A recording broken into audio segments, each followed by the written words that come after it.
Hello and welcome back to Up The Duff. It's episode 2. You're welcome. You know who else was back, Harry?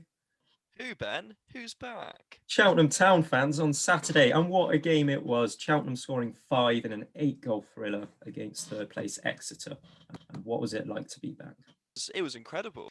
It was just last week on the last podcast we were talking about, your memories of Wadden Road and what incredible games we've seen, and it's up there as one of the best. I think very long time since I think either of us have seen 8 goals in a game, especially going our way. Very happy with it. Yeah, we have been on the wrong end of a few thumpings from Exeter recently, but I think it was absolutely brilliant to finally see our team just smack them. And I couldn't have even dreamt of that happening in the build-up to the match. Maybe a 1-0, 2-1 win would have been lovely. Then we go and just score 5 and everyone's loving it. And Tozer's dragging players into the crowd. Yeah. That was a perfect start after 9 months of waiting. It definitely was. And you're very right about the fact that neither of us could have possibly seen this coming. It was a top of the table clash. 2 teams that you'd usually expect to be quite sound defensively, just leaking goals like it's nobody's business. Excellent game of football. The Exeter, they came in, I think they'd scored 13 goals in the space of 7 days. So they were always going to score. It's the fact that their goalkeeper seems unable to move or jump when a ball is played into the box. He came back from a dislocated knee or something for the game before, and obviously he wasn't quite right, but how stubborn footballers can be. I reckon he wanted to play that game, and after the match he realised, maybe I shouldn't have. Well, yeah, and it's possibly the same reason Michael Duff had such reservations about bringing Scott Flinders back in so soon. Michael clearly thought he could do a good enough job and doesn't appear to be in much of a rush to bring Scott back into consistent games straight away. I feel like Scott Flinders Tuesday night, he made some very good saves, but there are also a few dodgy moments where you realise he's not quite back to full fitness. So I'm guessing it was probably the right decision to go with Griffiths, but I hope when Flinders gets back to it and he gets back to his best, Flinders should be starting. Yeah, we know what he's capable of. I think it's just getting that kind of stability, isn't it? We're in quite a comfortable place at the moment as a club, so it's not like we need to make risks for ourselves. We don't need to put ourselves in danger of losing this kind of momentum that we've got. That's very true. So we'll just look back at Exeter and the build up to the game. Obviously, I haven't seen you in a very long time. We met up in town, all 2 meters apart, all very safe. Go to the game. We have to get our temperature done. We have to go 2 meters apart. We're not even allowed to stand together because they put us in different places. And I have to say, it was one of the most surreal experiences I've ever had, not just in football, but in life. Yeah, it's incredibly strange. I think when we spoke about the matchday experience before, it's not just about what happens on the pitch. It's about everything that encompasses it. It's about spending time with your mates. It's about hugging random strangers. Hugging random strangers, yes. Had a few moments like that in the past. To normal experience, to be socially distanced, to be completely separate from everyone else, especially before the game when there's nothing really happening on the pitch as well, texting each other constantly before the match, talking about everything that's going on around us. So weird experience, but it's just one we've got to get used to for the time being until things can slowly become normal again. So just going back to something you said about memories, I have to say that match is right up there in my favourite games in Cheltenham's history. Looking back, and a lot of the memorable ones, in all honesty, 6-1 against Portsmouth, very memorable. Didn't go our way. 2-0 loss to West Ham, 2-0 loss to Newcastle. Obviously, we've got some very good wins. 3-1 against Grimsby. Time Pelly scored an absolute screamer against Grimsby. I feel like this one is an amazing home result. It's probably going to go down in the club's history or be looked back on like a lot of games in the past, like Grimsby and Halifax, Rushden Diamonds. I think a comparable game is probably the Burton Albion game back in 2010 now. Unfortunately, I don't think either of us could have been there, largely on account of being about 9 years old. I certainly remember that result and how much of a shock it was. Kind of waterfall of goals right at the end of it. We really experience that on Saturday. Just a kind of constant stream of them towards the end of the game. I feel like that was a kind of scoreline we've only ever really experienced in the Checker Trade or the Papa John's Trophy. Obviously, we had the 6-2 against Arsenal, 6-1 against Leicester, 7-4 or something ridiculous against Newport. Obviously, Tuesday's game against Portsmouth didn't really go too well. I thought it was an entertaining game. I went, you didn't, but I don't blame you for not going. 3-0 loss wasn't the best, but that is, 11 goals in 2 games now for Cheltenham? That game's not scored by Cheltenham, obviously.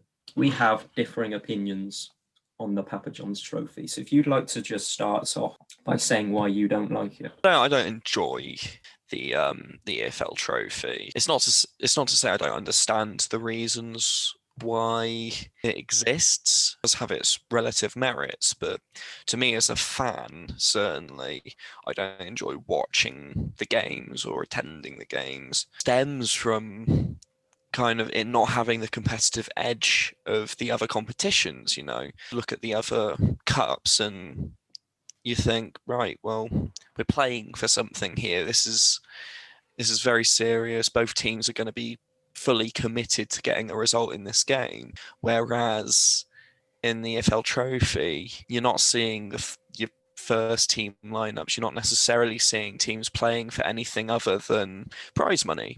And I think if you looked at our results over the last few years in it, ever since it got reformed in the same season we came back to the Football League, I believe, it hasn't necessarily always been favourable to us. Again, like the Newport game where we lost 7-4, a few games against Forest Green which haven't been favourable. Most notably that 2-1 loss at Wadden Road and I think it was a 4-0 loss at the New Lawn. I don't feel like the players are willing to make that same kind of commitment to it. It would a regular competitive game, and for that matter, it doesn't appeal to me as much. I feel like, obviously, you've said you don't get to see your first team. But I quite like being able to just go see those fringe players. I think it was Bolton. It was a good game. We won with a 90th minute penalty. Amari Morgan-Smith played and scored. Jack Munns played. Callum Kitcher played. Those icons. I feel like it's a really good opportunity to see those players and see youth players as well, see what we've got coming through. Obviously, Felix Miles made his debut Tuesday. I thought he was very impressive. He was probably the highlight of the game for us.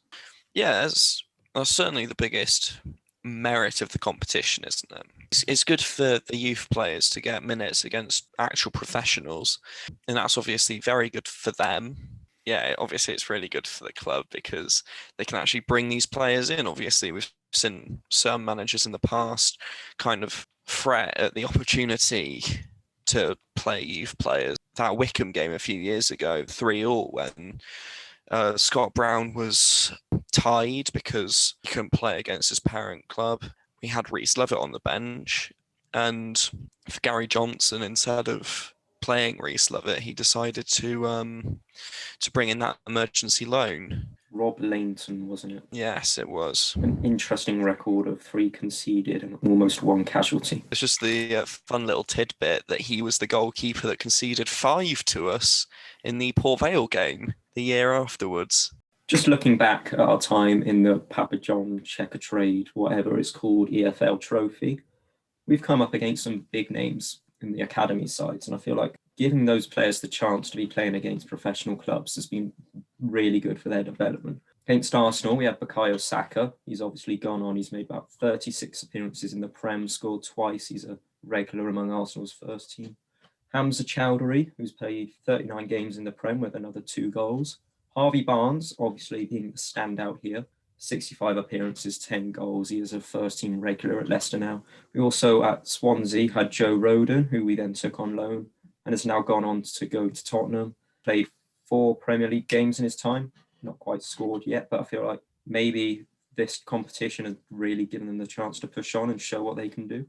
On the flip side of that, it does run the risk of at least semi-normalising elite level B teams and elite level youth teams being in the professional game. Obviously, very recently there was the Project Big Picture story that got leaked to the press. You know that the EFL chairman was involved in this as well. Had Manchester United and Liverpool succeeded in their power grab, no, it's a flippant term, but I wouldn't want to put it any other way, we could have seen those biggest teams using their democratic leverage to influence the lower reaches of the game even further by allowing these teams to participate not only in the EFL trophy, but in the EFL altogether. Now, I don't think that this is a big risk now that Project Big Picture has been quashed. You feel like these biggest teams wouldn't mind having their B team, having their reserve players, their youth players playing in a professional environment constantly instead of kind of rotting away in the reserves or getting sent out on loan. Look at Chelsea and how they've utilised Vitesse to bring their best players through. That's all very true. I think everyone was delighted to see Project Big Picture just get swept away, never happening.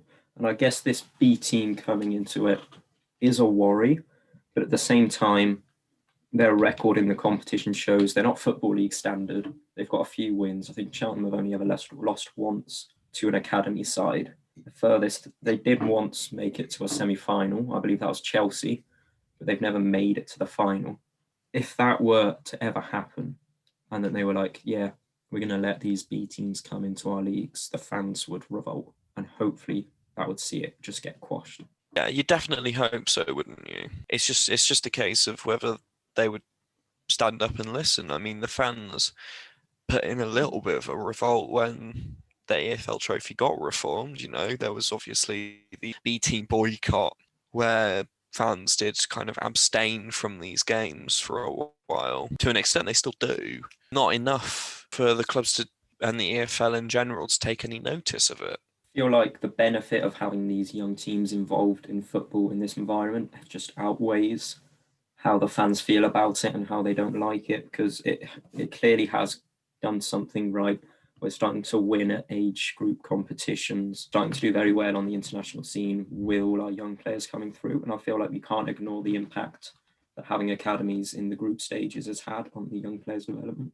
Definitely. So in a way, this almost isn't a cup for the fans, but then you have to decide, do you want competitions to be for the fans or not? But yet in these early stages, not many people go, but the competition does become for the fans the further you get through.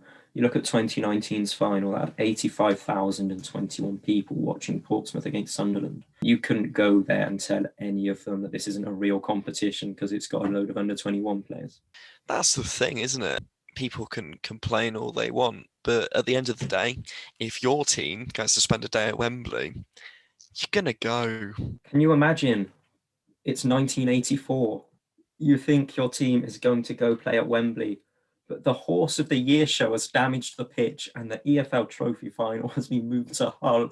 That's just a very interesting tidbit I found. I thought we should share that with you all. This competition, I don't think, has ever been taken that seriously. The 1981-82 season, where they used a group stage and called it the Football League Group Cup, obviously that didn't last, but it does show that the EFL don't seem to care that much, and it does seem to be like, this will be our trial.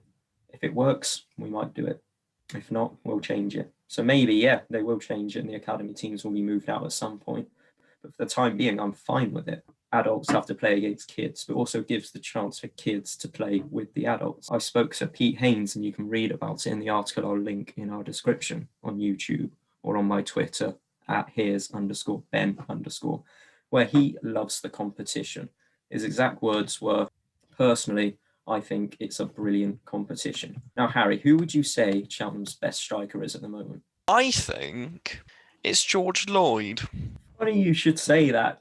George Lloyd made his debut in this competition. I believe it was against Swansea, the only time we've actually lost to an academy team. Look at what he's gone on to do. That was his first chance, and he's just pushed on. Look at many other players have made their debut in the competition. We had Aaron Evans-Harriott go on. He's gone to Coventry now, I do believe, but he made his debut in this competition. Grant Horton, Tom Chamberlain, Players like that who otherwise might not get that chance are given the chance because, yes, it's a less competitive game. There is that competitive environment where 3 points are on the board. It's your chance to show what you can do in that pressured environment. We are definitely reaping the rewards of it now, aren't we? I think it was an undisclosed fee we got for Aaron Evans Harriet. But, we've held on to George Lloyd and he's starting to really produce the goods now. The goals are finally flowing. We've got Callum Ebanks as well coming up through the academy too, haven't we? Read out something that Pete said. He says, it's the best chance for them to get their debut because it's a pressured game, which I think is very true. The player goes one of two ways. They either kick on or want more, or they kind of dwindle again, and you really find out about that player. Okay, and you find out about that player because they do need to perform to win. It also gives them the chance to show what they can do and put themselves in front of Mike Duff in the first team staff. To be honest, before I spoke to him, it wasn't really an aspect I'd looked at. I'd seen, young players come through for us, but I never really realised how important it was for them. And alongside the loan system, it is absolutely massive for them going on and becoming professional. Yeah, I think it's really good actually having that insight from someone in the club talking about the impact this cup actually has, and hopefully that'll open a few people's eyes to the benefits of it. Looking forward to reading your article, Ben. Funny we should mention George Lloyd, because originally when I saw him play, I wasn't too sure on him. Maybe he'll make it, maybe he won't, maybe it won't be here. Obviously, he had a couple of loan moves at Hereford. Things never really worked out until this season, when I'd say he's been absolutely brilliant and he is by far our best striker. I'd agree with that sentiment. I think he's come on leaps and bounds this season in such a short amount of time too. Obviously, Michael Duff has said before that last season was a kind of wasted year for George. Done a bit with the first team, but he never really pushed on, made that position his own. We make fun of Firmino for being a striker that doesn't score goals. George Lloyd doesn't score that many, but he's still integral in our attack. I noticed on Tuesday. Without George Lloyd, we couldn't really do anything. And once he came on, that's when we started to look like a threat. Come in, and he's looked like a very, very strong player, I'd say, especially in the Tranmere game, partnered up front with Andy Williams. It's probably his best performance. Yeah, he didn't get any goals for his troubles that day, but he was quite unlucky that the one goal went down as an own goal. Happened a few times. I think it was Leighton Orient where he should have scored. It went down as an own goal. Saturday against Exeter, it looked like he may have scored. I think BBC and Sky said it was George Lloyd. Everyone else said it was Sercombe because they pretty much shot at the same time. And I feel like he's not really scoring. I'll be honest, he's doing man, everything but. In the stadium, I had no idea what happened. Obviously, incredibly blind over long distances, and because of that, I just saw the net go. It wasn't until I watched the highlights later that I saw just how indistinguishable the shot actually was. George Lloyd has proved me wrong. Are there any players that you'd say have proved you wrong during their time at Cheltenham? Whether you thought they'd be very good or whether you didn't think they'd be too good? I singled out two players over the course of their spells at Cheltenham, and one player for this season, say Sean Long and Connor Thomas, have both surprised me. I'd say Sean Long because obviously he came into the club and sadly got injured quite soon into his spell, so we never really got the chance to see straight away just how good he was. Obviously he was always going to be compared to Chris Hussey, given he's an incredible fullback. Yeah, I'd say Sean Long, he's a great attacking threat. He's good at defending. It'll be interesting to see the kind of competition that is created between him and Matty Blair when he is to full fitness again. Yeah, obviously I singled out Connor Thomas as well. He is a model professional.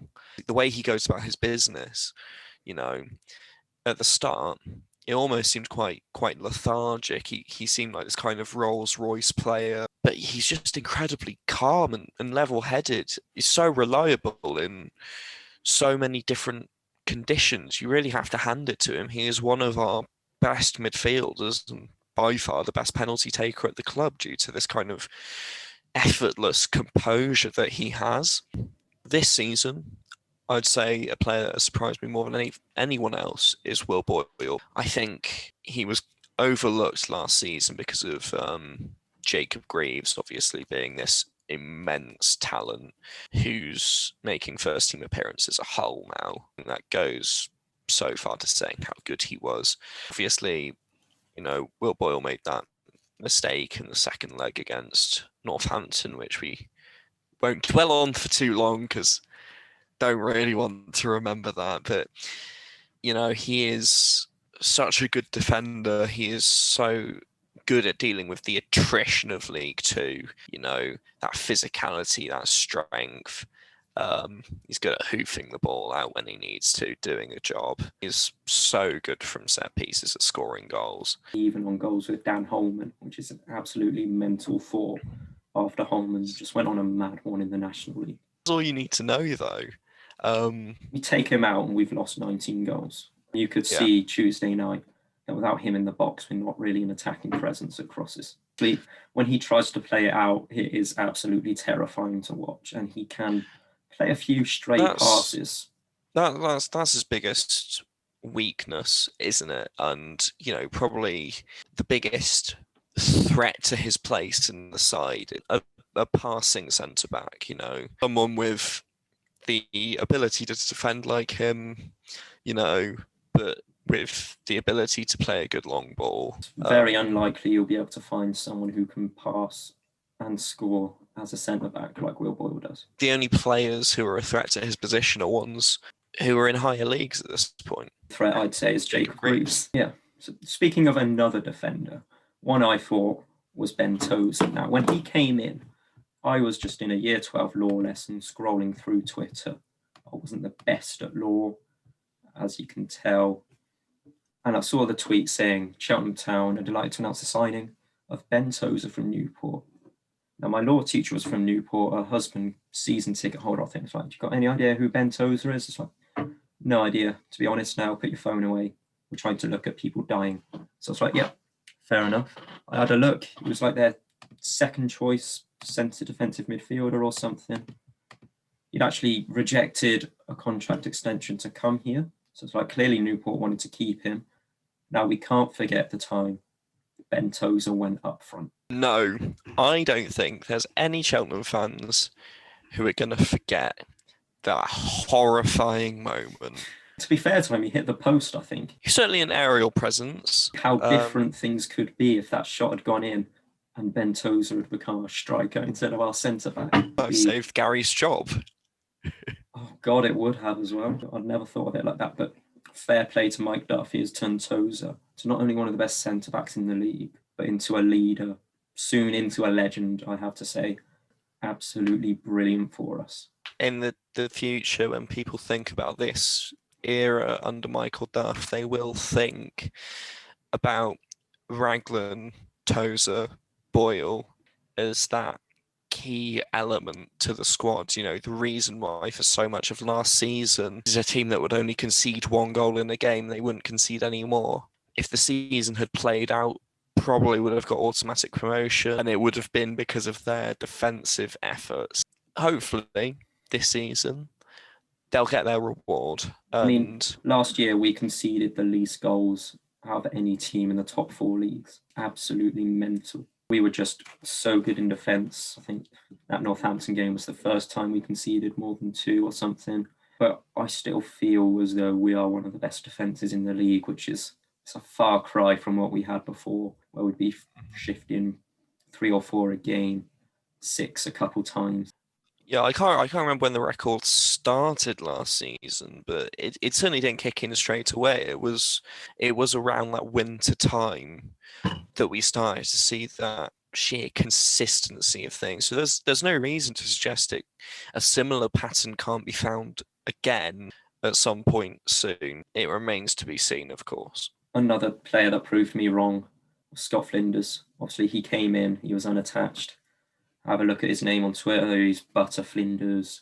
People weren't too keen on him. He'd been at Macclesfield, I believe it was, not really played there. First few games were a bit iffy. I do remember him almost spilling a couple. I believe Chesterfield away, it almost happened. The turning point for me was Lincoln at home. I think we spoke about it last week for different reasons, but he was immense. I think that was one of the single greatest individual performances I've seen from a Cheltenham player. It was a 1-0. Obviously, Danny Wright nicking that one goal, but we certainly had our backs up against the wall that day.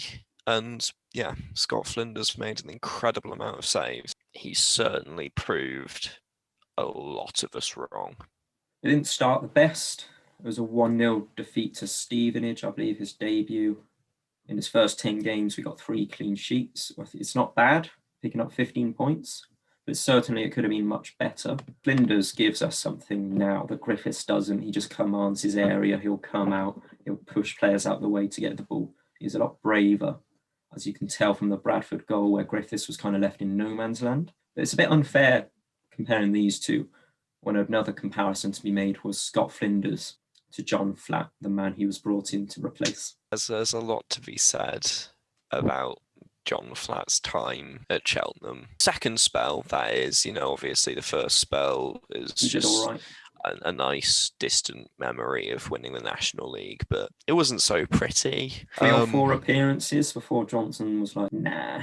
Flinders definitely an improvement. Made a huge impact on our performances over the course of that season. It was sad. It was actually sad to see that double leg break against Oldham. Yeah, it was very worrying as well. You see a player towards the end of their career. Like when Aaron Downs did his ACL and he was never the same after. When an older player sustains an injury, you worry it's a bit like a horse breaking its leg. I'm very thankful we didn't shoot Scott Flinders after that. I don't think that would have been very nice to him. Probably quite inhuman. I think you'd probably get arrested for it. Probably would have stabbed him in the back a bit by shooting him in the face. Thankful we didn't do that. He's come back and he has been very, very good. This is rather morbid, this. Well, I did warn them we'd go off on tangents. This tangent a bit different to last week's. But yes, in any case, it's really good to see Scott back, and it's good to know that he's not lost it, as it were. See him in goal, it's largely the same old Scotty. So when Flinders was injured, we did see the loan arrival of Owen Evans, who we snatched from Macclesfield. And despite them being near the bottom, mainly because of a point deduction, they did have a very good defence, and you can really see why Duff thought, yeah, that's the goalkeeper I want, and he was very, very good. I think he was the perfect goalkeeper for us. Really good shot stopper with great distribution. A player that really fits the Michael Duff system. I don't think he's to blame for what happened in the second leg of the playoff. So many players played the worst games of their Cheltenham careers at the worst time. Remember at the time I called it, our Watford game. When you think about Liverpool's season last year, playing sublimely through the entire thing, and then out of nowhere, bang, they lose 3-0 to Watford. Who'd have seen that coming? You certainly wouldn't have expected it from Cheltenham. To be fair to Northampton, that second leg and the final, they were immense. I think they had nothing to lose for the second leg, and it worked. They took that mentality into the playoff final and dominated an Exeter side who have hilariously lost a playoff final 3 years in a row or something. It's 3 and 4 seasons. You do wonder if Cheltenham had held on, got to the final, played Exeter City, what could have been. Much rather win the league than go up in the playoffs. So yeah, if we can win League Two, it'll be an incredible achievement. Thank you for listening to Up The Duff episode 2, Head, Shoulders, Knees and Tozer. If you've got any players that have proved you wrong or anything you'd like to tell us we did bad, feel free to comment on Twitter or on YouTube. We're also on Spotify now if you want to go listen to there. And thank you for listening.